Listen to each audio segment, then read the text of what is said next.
மணப்பெண்ணின் பிரத்யேகமான திருமணம் Vivaha the Chennai Silks. Summer holidays வந்தாச்சு, நம்ம ஜிடி ஹாலிடேஸும் வந்தாச்சு. GT holidays, South India's number 1 travel brand. பழைய நகையை கொடுத்து வைட் 11 மந்த்ஸ்ல அதே அடைக்கு புது நகையை எடுத்துக்கோங்க. எக்ஸ்ட்ராவா ₹1 தர வேண்டாம். Magic old gold exchange.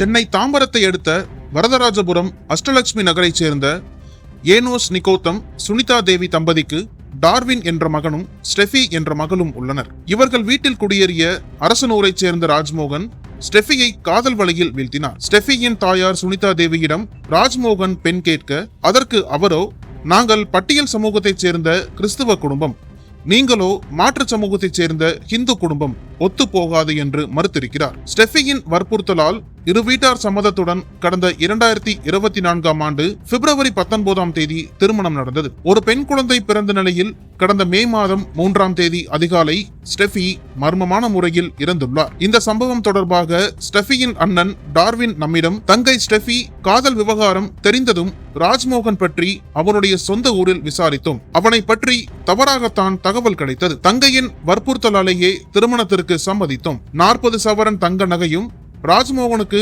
5 சவரன் தங்க நகையும் 10 லட்சம் ரூபாய்க்கு மேல் செலவு செய்து பைக், வீட்டு உபயோக பொருட்களும் வாங்கி கொடுத்தோம். போதாதென்று ராஜ்மோகன் குடும்பத்தினர் ப்ரீ வெட்டிங் போட்டோ ஷூட்டுக்கு ரூபாய் 2.5 லட்சம், திருமண வரவேற்பு நிகழ்ச்சிக்கு ரூபாய் 5 லட்சம் என வரதட்சணையாக கேட்டு வாங்கினார்கள். இதே ஏரியாவில் வாடகை வீட்டுல தங்க வச்சோம். என் தங்கையின் தங்க நகைய சிட்டி யூனியன் பேங்க்ல அடமானம் வச்சுட்டான். 10 லட்சம் ரூபாய் வேணும்னு தங்கைய குடும்பமே டார்ச்சர் பண்ணாங்க.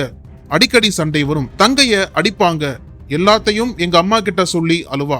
MBA முடிச்சிட்டு சதர்லாண்ட் IT கம்பெனியில வேலை செஞ்சா.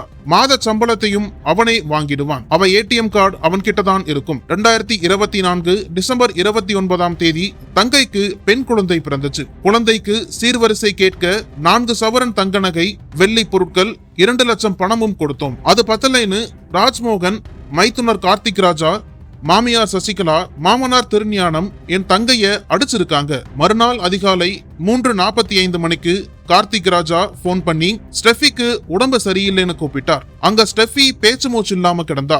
உடல் முழுக்க காயம், வாயில நுரை வந்துருச்சு. அருகில் இருக்கும் அன்னை மருத்துவமனைக்கு தூக்கி சென்றோம். டாக்டர் அவள் ஏற்கனவே இறந்துட்டதா சொன்னாங்க.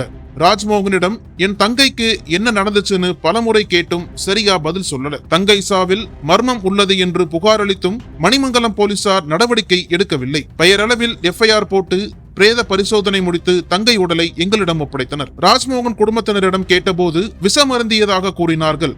அவள் ஒருபோதும் தற்கொலை செய்யும் கோலை அல்ல. அவள் சாவில் மர்மம் உள்ளது என்று தாம்பரம் கமிஷனரிடம் புகார் அளித்தும் பலனில்லை என்றார் கண்ணீருடன். மணிமங்கலம் காவல் உதவி ஆய்வாளர் ராமதாஸை தொடர்பு கொண்டோம். சரியான பதில் தராத காரணத்தால் ஆய்வாளர் டெல்லியை தொடர்பு கொண்டோம். அவரோ, சம்பவம் நடந்தபோது கடந்த மாதம் இங்கு பணியில் இருந்த ஆய்வாளர் அசோக்கை கேளுங்க என்றார். அவரோ, இந்த கேஸ் நான் பார்க்கவில்லை என்று முடித்துக் கொண்டார். கடைசியாக மணிமங்கலம் உதவி ஆணையர் சுந்தரை தொடர்பு கொண்டோம்.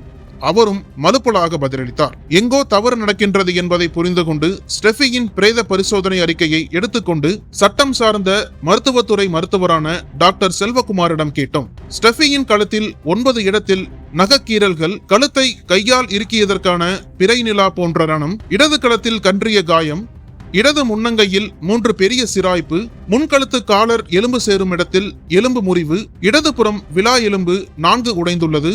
இது இதயத்தை காயப்படுத்தியுள்ளது. தலைமேல் வலப்பக்கத்தில் பலத்த கன்றிய காயம், மூளை பலத்த சேதமடைந்துள்ளது. கழுத்தை நெரித்து கொலை நடந்திருக்கலாம். 1க்கும் மேற்பட்டவர்கள் சம்பந்தப்பட்டிருக்கலாம்.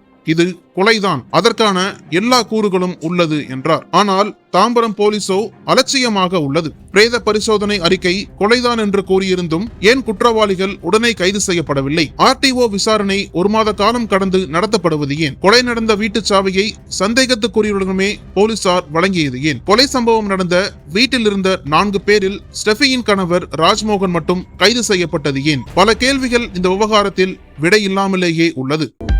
அனல் பறக்கும் செய்திகளை அப்டேட் செய்து கொள்ள நக்கீரன் களத்தை இப்பவே சப்ஸ்கிரைப் பண்ணுங்க.